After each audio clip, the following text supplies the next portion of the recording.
Before Sudan was free, it was a land divided by rivers, tribes, and foreign hands.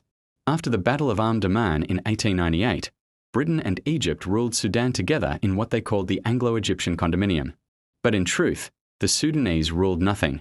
The British controlled the north through administrators and soldiers, and the south through missionaries and divide and rule tactics. Two systems, one country, separated by design. It was a plan to weaken unity. But it failed. By the 1930s, a new generation was rising, educated Sudanese who began to dream of freedom. Teachers, clerics, and young thinkers formed secret societies and political clubs. They remembered the Mahdist Revolution, the first Sudanese fight for self-rule. Now, their weapon was no longer the sword, it was knowledge and unity. They asked one question: why must Sudan serve two masters? From Khartoum to Omdurman, a movement was born, the Sudanese Graduates Congress. Their voices began to echo. Sudan for the Sudanese. World War II changed everything. The British Empire grew weaker, and African nations began to rise. In Sudan, two great political forces emerged. The Umma Party, rooted in Mahdist tradition. And the National Unionist Party, NUP, seeking unity with Egypt. At first, they clashed over identity, Arab or African, Muslim or multi-ethnic. But deep down, all agreed on one dream: freedom.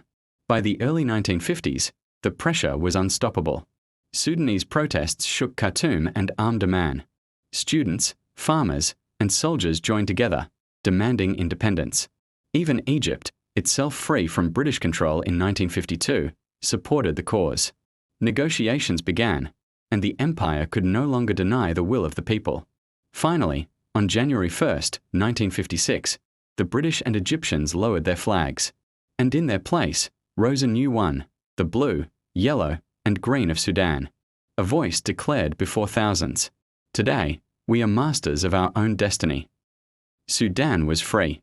Freedom, however, came with wounds unhealed. The division sown by colonialism, North and South, Arab and African, Muslim and Christian, would later return to haunt the new nation. But that day in 1956, Sudan stood proud.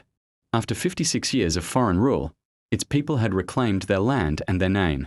From the Mahdi's first cry in the desert to the voices of the independence marchers, the Sudanese had proven one truth: empires fall, but a nation's spirit never dies. This was Sudan's long road to independence, a story of faith, fire, and freedom. Subscribe to Ancient Africa Tales, where Africa's forgotten stories rise again.